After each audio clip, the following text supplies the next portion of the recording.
Let's learn English together and have some fun. You listen to English every day, but you still can't understand native speakers. Why? Today, we'll give you 8 simple tips to finally improve your English listening. And tip number 5, most students never try it. Let's go. Welcome to Learn English with Lumi, the podcast that helps you speak English with confidence. I'm Lumi. And I'm Alfred. Today's topic is really important.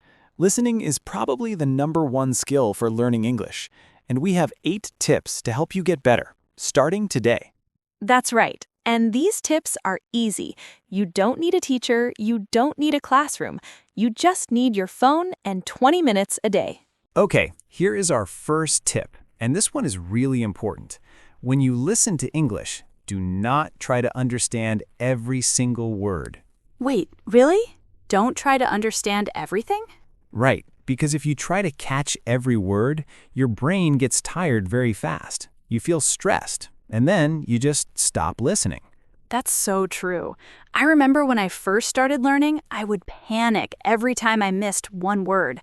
And then I'd miss the next 10 words too. Exactly. So instead, focus on the main idea. We call this listening for the gist. The gist means the general meaning, the big picture. So just try to understand, what is this about? What is the main point? Don't worry about small words like the, a, or of. Listen for the big words, the nouns, the verbs, the adjectives. For example, if someone says, "I went to a really nice restaurant near the park last weekend," the important words are nice restaurant, park, and weekend. You got the gist. Perfect. Tip number 1, listen for the gist first. Don't panic about every word.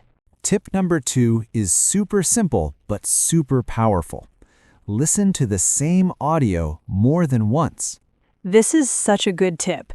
Many students listen to something one time, they don't understand it, and then they move to something new. But that's a mistake. Yes. Think about it this way. One short clip 3 times is better than 3 long clips 1 time each. I love that. 1 clip, 3 times.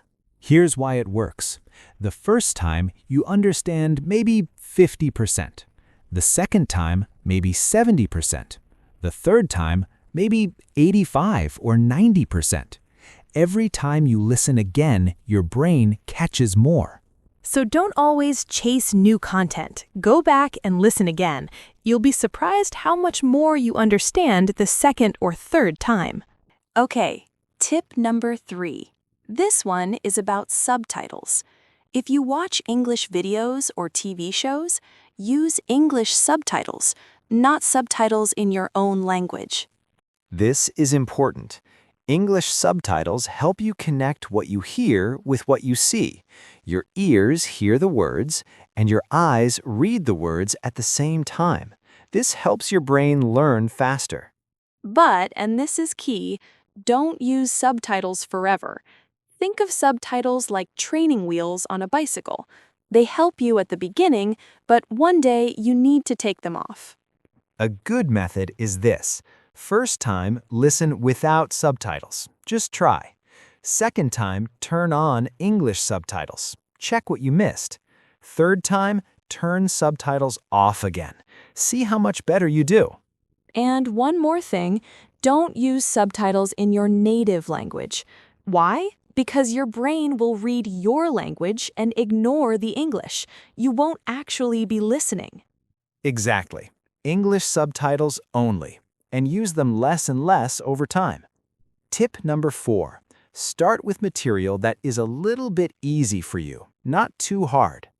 I know, everyone wants to watch Hollywood movies and understand everything. But if a movie is too fast and too difficult, your brain just gives up. You're not really learning. Right. The best material for learning is something you can understand about 70 to 80% of. It's challenging, but not impossible.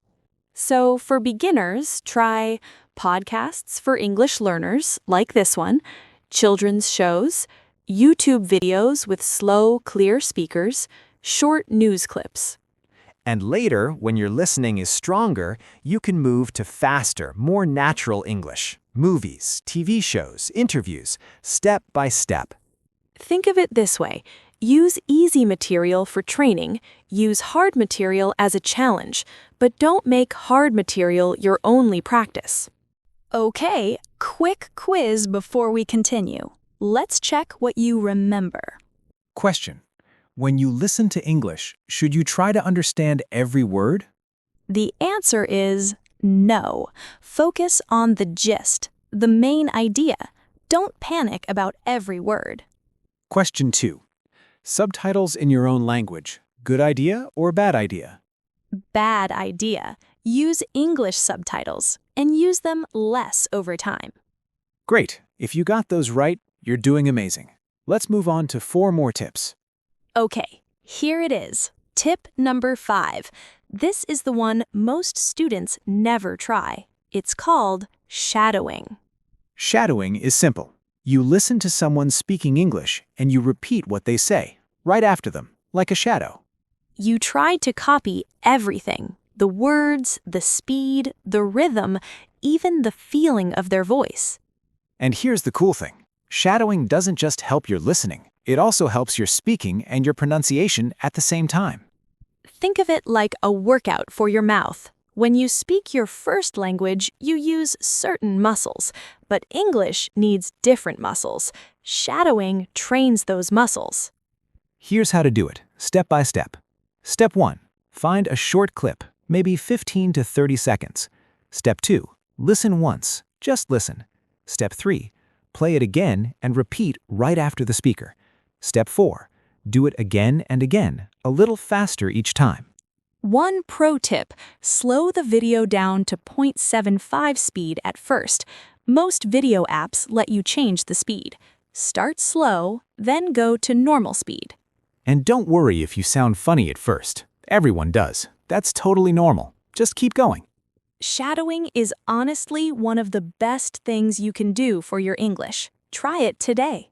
Okay, tip number 6. This one explains why English sounds so fast. The answer is connected speech. Connected speech? What do you mean? So, when native speakers talk, they don't say every word clearly and separately. The words crash together. Oh, like when someone says, I want to go, but it sounds like I wanna go. Exactly. Want to becomes wanna. Going to becomes gonna. Cup of tea becomes cuppa tea. So the words change their shape when people speak fast. Yes, and that's why you can read English and understand it, but when you hear it, it sounds completely different. So what can students do about this? One great exercise. Pick one sentence from a video. Write down what you hear. Then look at the script or subtitles and compare. Notice where the sounds changed. This trains your ear to hear real English, not textbook English. That's such a simple but powerful exercise. Listen, write, compare, and notice the differences. Tip number 7 is about real life. When you're talking to someone in English and you don't understand, ask them to repeat. Yes, this is so important. Many students feel shy or embarrassed, but asking someone to repeat is completely normal. Even native speakers do it. Here are some phrases you can use. Repeat after me if you like. Sorry, could you say that again? I didn't catch that. Could you repeat it? Could you speak a little slower, please? Let's practice these in a quick conversation. I'll be a tourist at a coffee shop, and Alfred is the barista. Hi, what can I get for you today? Hi, can I have a latte, please? Sure. We've got our seasonal special. It's a caramel oat milk latte with cinnamon sprinkle on top. Would you like to try that instead? Sorry, could you say that again a little slower? Of course. We have a caramel oat milk latte with cinnamon on top. Would you like to try it? Oh, that sounds great. Yes, please. No problem at all. See? Easy. Alfred didn't think I was stupid. He was happy to repeat. People are usually very kind when you ask. Exactly. Asking for help is not a weakness, it's a smart listening skill.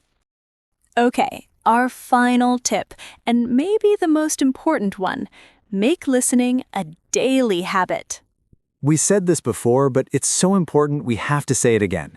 20 minutes every day is much better than 3 hours once a week. Why? Because your brain needs regular practice to improve. A little bit every day keeps your English fresh in your mind. And here's the good news. You don't need to sit at a desk. You can listen while you walk to work, while you cook, while you clean the house, while you exercise. Turn your dead time into English time. Any moment when you're doing something easy with your hands, put on a podcast or a video. Here's a simple daily plan. 5 minutes, listen for the gist. 5 minutes, listen again with subtitles and note 3 new words. 5 minutes, shadow 2 or 3 sentences. 5 minutes, try to summarize what you heard in your own words. That's it, 20 minutes every day. If you do this for 30 days, I promise you, your listening will be so much better. And if 20 minutes feels too long on a busy day, do just 1 minute. 1 minute is better than 0 minutes. 1 minute keeps the habit alive. All right, let's do a super fast review of all 8 tips. Ready, Alfred? Ready, let's go. Tip 1. Don't try to understand every word. Listen for the gist. Tip 2. Listen to the same thing more than once. Tip 3. Use English subtitles, but not forever. Tip 4. Start with easy material and level up slowly. Tip 5. Try shadowing. Listen and repeat. Tip 6. Learn about connected speech. That's why English sounds fast. Tip 7. Don't be afraid to say, "Could you repeat that?" And tip 8. Make listening a daily habit, 20 minutes a day. Amazing! Write these down or take a screenshot. These 8 tips will really help you. Now, we have a question for you. Which tip are you going to try first? Tell us in the comments. We read every comment and we love hearing from you. And if you're already doing one of these tips, tell us how it's going. We want to hear your story. Also, if this video helped you, please give it a like and subscribe to our channel. It really helps us make more free lessons for you. Thanks for listening, everyone. Keep practicing, keep listening, and remember, a little bit every day changes everything. See you in the next episode. Bye! Bye, everyone.